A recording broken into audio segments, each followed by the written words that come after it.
Hey guys, what is up? Aoki here, bringing you some more Pokemon Unite content. Now, I've had a lot of people asking me, where is the Pokemon Unite content?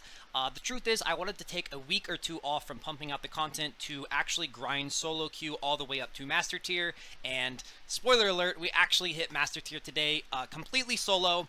Well, 99% of my games were solo. I duoed a couple of times with a friend, but I don't even think like we had above a 40% win rate, so I hit Masters solo. And I wanted to make this video showing you guys the most insane game of Pokemon Unite I have ever played, the most intense game of all time. I did hit Master Tier, as I said, solo. This game is nuts. I'm going to be showing you guys how I got to Master Tier in Pokemon Unite. So one of the biggest complaints on my videos is that I'm not talking about my items. I agree. So let's talk about my items. These are the exact items I use. So first off, if you want to ask me, did you pay to win with the items? Absolutely not. I have not put a single cent into my items. In fact, as you can see, only one of my items is even level 20, so I use the attack weight, I use muscle band and energy amplifier on Zeraora, and I use something pretty similar with Absol. Yeah, half of my items aren't even level 20. I think people are totally overblowing like how paid to win this game is. To my understanding, the items go all the way up to 30, but none of my items are 30, and I'm doing totally fine.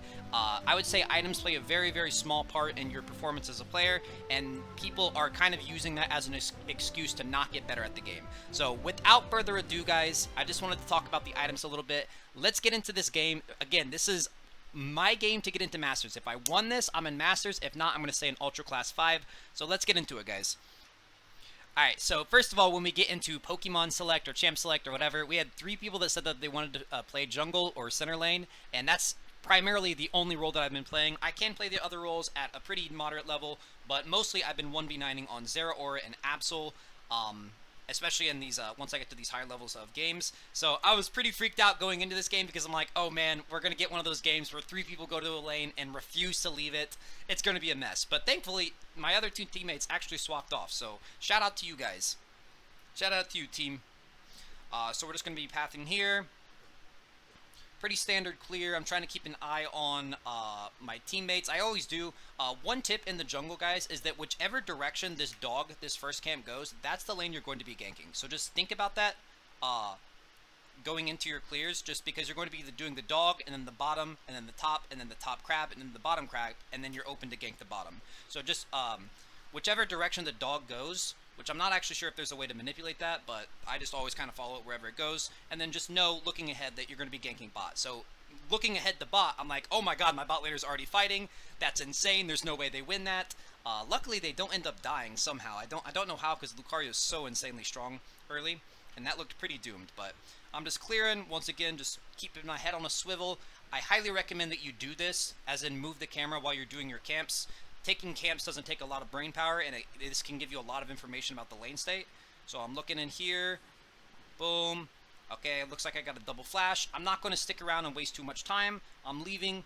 I'm looking to secure the mid crabs, and I know as Zeraora that I'm one of the strongest early game brawlers, duelists. Well, really, he's not like supposed to be early game, but he's still like very, very strong at all stages of the game. And I know for a fact I'm going to be stronger than a Bulbasaur. So I just saw Bulbasaur, Ivysaur, whichever their jungler is at this point, launch into the mid lane, so I'm taking this fight, right?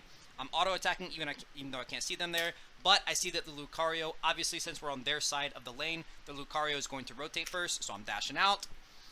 Waiting to see if I need to flash. I don't need to. Now, one thing you'll see me do a lot, guys, is it's just purely efficiency, right? I'm not, you know, I'm not wasting too much time. I'm looking back down bot, but see that there's absolutely nothing, so I'm not wasting time. I don't go down there and try to force the gank. I go back, take mid crabs. I still see that there's 3 people in bot, so I'm going to be keeping an eye on it on the map. But I see top lane looking pretty gankable. Pretty gankable, so I'm pathing over there. Pathing over there. Alright, I'm getting denied by the Snorlax, but we did blow their Gardevoir's flash, so it's not bad. Once again, I'm keeping map awareness and seeing that their Ivysaur is rotating. When you're playing jungle, and especially playing like an aggressive jungle like Zera, you have to understand which lane has prio. It's a term that is very important in League of Legends. Prio basically means their laners can rotate first. If you're playing on their side of the lane, even if you're in the middle zone, their lane's going to get there first. So don't take extended trades, don't fight to the death, because their lane's going to get there, even if it's only a second or two faster.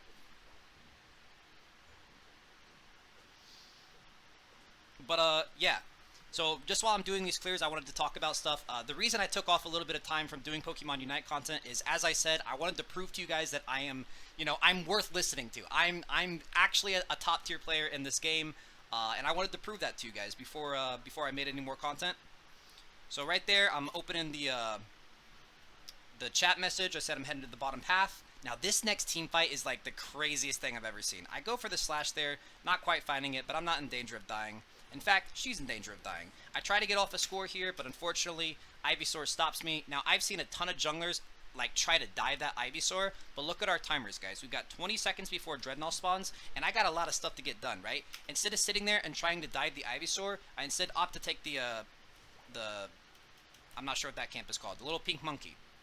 And in fact, I'm just taking a recall right in front of them. So many players will get roped into these fights and like, instead of resetting and like getting their buffs or taking a full HP regen, like I'm going to be coming into this fight super healthy instead of sticking around with whatever health I had. You know, if my buffs are up, I can stop by and get my buffs. Guys, this next Dreadmaw team fight is like the craziest thing I've ever seen in this game. This seriously lasts like, this is like the highest level team fight I've probably seen in the game. So right there, they almost get me. I'm jumping out. I'm popping back in, getting the jump. I'm jumping in and out. I'm not committing to anything because in fights like this, your health bar goes away really fast. Like you can go from 100% HP, but if you're fighting 3 of them and they all hit you with like one spell, you're dead. So as you can see, I'm jumping in, I'm jumping out, I'm getting my tick damage, I'm jumping out. Well, it looks like they're trying to dive us, so Lucario goes for a bad dive.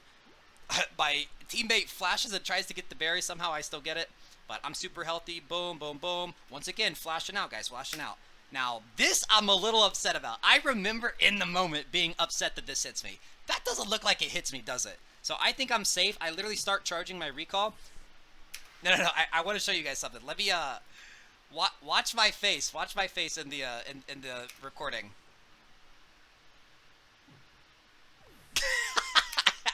I am not happy about that one, especially because I assume that means we've lost Dreadnought, but they're doing exactly what I said you shouldn't be doing, right? They're doubling down, they're trying to turret dive, they're trying to take that turret instead of just killing me and instantly doing the Dreadnought. It's a classic rookie mistake.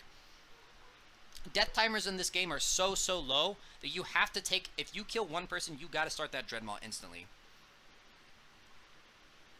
Alright, so they're half health because they're not doing what I said you should be doing, which is sneaking in recalls. Don't be afraid to recall halfway through a team fight, guys. So we're looking to see what camps you can get. I'm not going deeps, even though my jump is up. We're just bursting down the Snorlax. This Snorlax is out of position.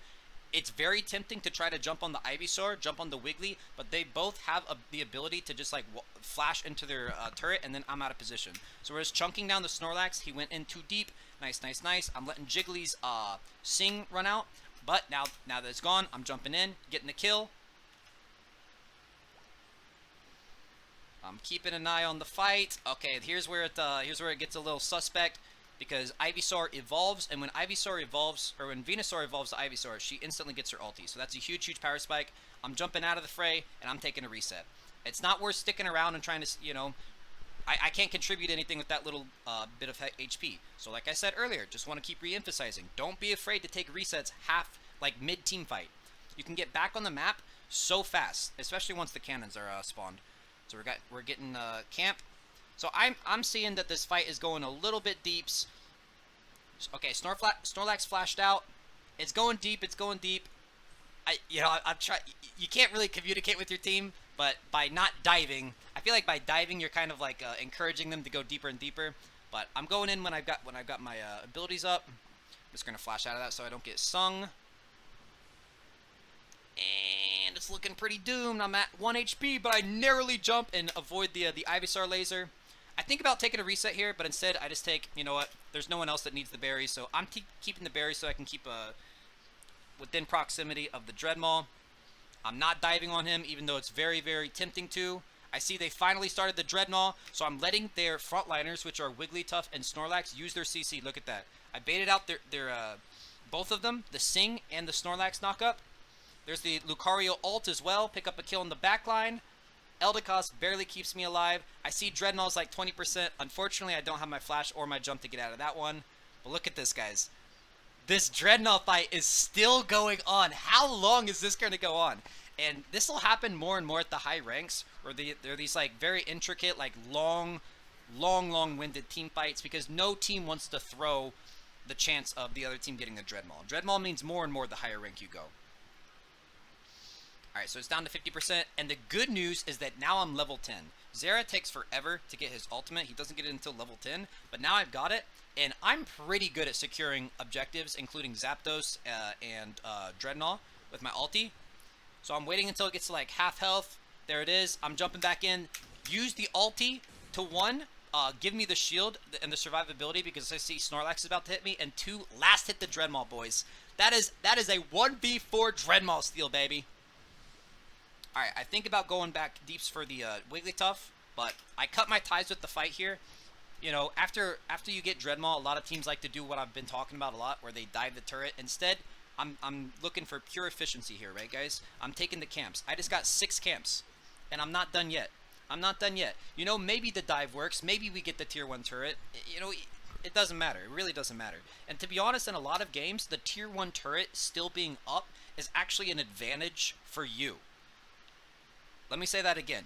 Leaving the enemy's tier 1 turret up is sometimes an advantage for you, because if the game comes down to Zapdos, you have an incredibly easy score if you get Zapdos. Like, you can do, or even if you don't get Zapdos, like scoring on a tier 1 turret in late game is like 10 million times easier. So I don't really prioritize this, you know, let's all dive and die for the tier 1 turret. So it looks like they won the Rotom 50-50, that's fine. Every back I'm just rebuffing, taking both of my buffs.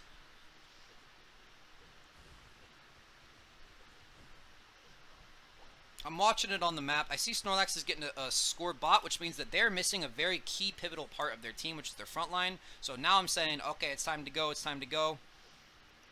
It's time to go. I'm trying to back, because I don't want to waste too much time. Alright, I'm jumping out of that, dodging that. Back in, we kill the Rotom. We're struggling to keep up. So really, like, it's very demoralizing to see this kind of stuff. But what I don't want you guys to do, if you're a viewer of me, and you're trying to FF because you just saw the game tell you that we're struggling to keep up, all that means is that you're down like 150 points. In the late game, that's literally nothing.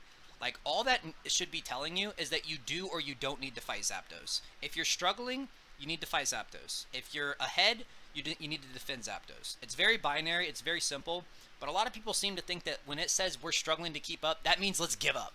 That means the game's over. There's no way to come back. This game is literally balanced around comebacks, guys. Comebacks are like the strongest mechanic in this game. So I see a big team fight coming up. Now, it's going to be really tempting. Now, here, one very important thing I saw here is that their Gardevoir used their ultimate. And in 40 seconds, that's going to come into play. If it's below 3 minutes, which means Zapdos spawns within 1 minute, do not under any circumstance use your ultimate. If you do, you are literally egoing for kills. Even if she misses, or she lands this ult and she kills Slowbro, who cares? What does she get? She's not going to get our tier 2 turret. There's no Rotom up. There's no Dreadnought. Like, you're just egoing for kills. It's the worst thing you can do. So I'm saying, okay, their Gardevoir is pretty weak now. Think about going around the left here, but I see Snorlax is going to block me. So I accidentally jump into the wall there, but I still get on top of him. Snorlax uses an ult. That's another great thing, guys. They're down 2 ultimates for Zapdos. So I'm seeing if I can pick anyone up here in the middle. I can't, so I'm taking a reset, and now I always do this. At 220, I always say I'm going to the center, the central area. You know, sometimes your team listens, sometimes they don't. I do see that we've got 15 seconds before Zapdos, so I'm going to rebuff again. Rebuff, rebuff, rebuff, guys. That's how you stay ahead on XP. This is how you always stay a level ahead up on the enemy jungle. It's not by getting kills in the early game. It's not by diving tier 1 turrets and trading 1-for-1s. It's about just rebuffing and taking, rebuffing when you reset. Okay, so here it comes, guys. The most important game of my entire life. And we are taking a fight in the bot lane. I'm looking at it. I'm thinking about doing Zapdos. I'm thinking about going to the fight. I see Wiggly is zoned from the fight. So I'm thinking this is a good fight, actually. They are missing their frontliner, guys. This is really good. So I get a huge flank on their back line, and I'm straight to the Zapdos, guys. I am straight to the Zapdos. My idiot team's going to fight them in bot lane, but guess what, baby? Ayoki's got his eye on the prize, boys. I'm going for it. They got 2 people dead. Now, at this point, the 2 biggest steal potentials are Venusaur and Lucario. Now, Lucario can do a global ult. Venusaur needs to be closer, but I see them down in the bot lane there. Once it gets to around this health, which is like 20% HP, your ulti pretty much just one-shots this bad boy. Boom. Solo killed Zapdos in my game to Master Tier, guys. Now look at this. Boom. That's what I was talking about earlier. Tier 1s are infinitely easier to score on than Tier 2s if you get Zapdos. So that's why I'm not stressing like diving them and like giving them XP and trading 1-for-1s just to hopefully get the turret. It's not that big of a deal. Okay, so now it's on, boys. I'm the only one to score Zapdos, though. Look, all their other 3 goals are up. No one was able to score. And I think about fighting this Gardevoir here. I'm so freaking happy that I didn't. Because I see that there is a war of attrition going on in the bot lane. And our bot T1 is still up. So what I'm doing here is because there's no way to control vision in this game. I don't know if anyone's going through the center of the map. So I'm not going down to the Tier 1.